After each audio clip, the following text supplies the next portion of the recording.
Joining me now is former Governor Jeb Bush. And Governor Bush, let's start with the passing of Supreme Court Justice Antonin Scalia.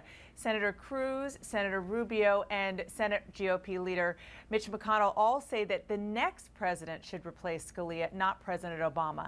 At the debate, it sounded like you disagree. What is your position?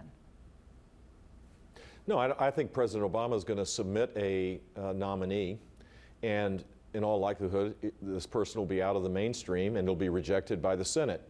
That's his prerogative. He has every right to do it, and the Senate has every right to not confirm that person. And that's what I said. He clearly has the power to do it, but given his choices of Supreme Court justices in the past, the Senate of the United States should not confirm someone who's out of the mainstream. But if I could just clarify, right now it sounds as though the Republicans who run the Senate aren't even going to schedule a vote. You think that one should be scheduled? It's up to Mitch McConnell. That's really not important to me. You mentioned what kind of Supreme Court nominee you would pick. You know this, many conservatives still haven't gotten over the fact that your father chose David Souter for the Supreme Court. A lot of them are still smarting over the fact that your brother's choice for Chief Justice John Roberts ended up with somebody who helped save Obamacare. Isn't this a problem for you, that this whole question of a Supreme Court nominee is front and center right now, given conservative skepticism?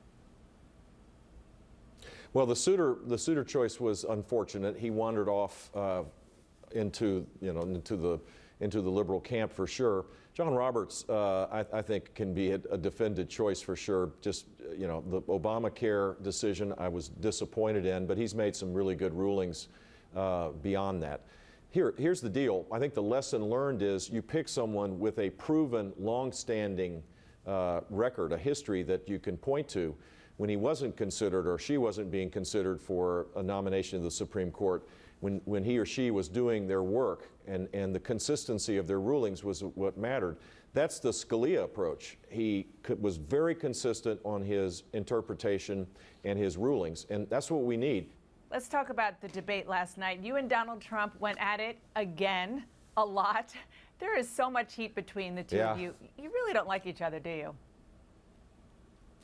I don't know him well enough to not like him. I do think that he would not be the proper nominee for our party. He's not a conservative. He's not a serious person. His conversations in debates, when he talks about foreign policy, it's scary. To say that Russia could be an ally, he basically seemed more interested in Putin than my brother, for example. I mean, we shouldn't be changing teams here. We ought to be focused on what's the national security interest of our own country. And I don't think that that he's really thought it through. And Governor, somebody who is coming to your aid, joining you on the campaign trail tomorrow for the very first time, is your brother, George W. Bush. You have been a presidential candidate for 8 months. Why now? Because we're nearing the beginning of this process, and I think there's a lot of interest in my brother coming, and he's been helpful all along in a lot of different ways, giving me advice and helpful raising money, doing all sorts of things. But this was the appropriate time for him to do something he's not done. Yeah, he hasn't done anything public since he left office. So this is the right time, right when the interest is when it's important and when people are watching.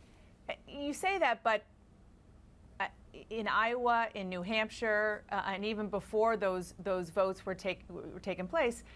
Maybe he's a controversial figure in general, but as you well know, with Republicans, he is quite popular still. So why did you wait this long? Is there any regret about waiting this long? And while you're, at this point, at the beginning you were riding high, but now you're struggling for survival.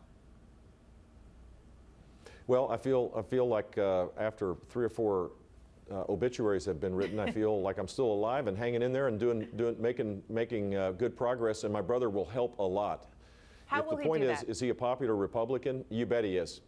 He will make the point, I hope, tomorrow that he knows what it takes to be a president of the United States, to be commander-in-chief, to keep the country safe, and that he believes that I have those skills based on my record and based on how he knows me. And that will be an incredible validator in South Carolina where values matter and where national defense matters a lot. So I'm looking forward to the event. We should have a great crowd, and it'll help my campaign a lot. I also know that I have to share my record and who I am. It's not a delicate balance at all. It's adding. Yes, I'm a Bush. I'm proud of it. I'm proud of my brother, my dad, my mom. I'm proud of every Bush. I love them dearly. And I also have a story to tell. And I have detailed plans to fix the mess in Washington, D.C. It's all of that. That's what a campaign is about. And lastly, South Carolina is the state that kind of rescued your brother's campaign in 2000. Do you need to finish at least third in order to keep going? Where do you see your goal, your real goal, your candid goal for South Carolina in terms of your long-term prospects? My candid goal is to beat expectations, whatever those are, that I don't control. And I intend to be in this over the long haul. And as others drop out, my hope is to be there to take on the front-running candidate to make sure that people know that the Republican Party is the conservative party, and it needs a conservative to lead it to victory against Hillary Clinton or Bernie Sanders. So no matter, that's my mission. No matter what you do, no matter what you do, how you finish in South Carolina, you're moving on.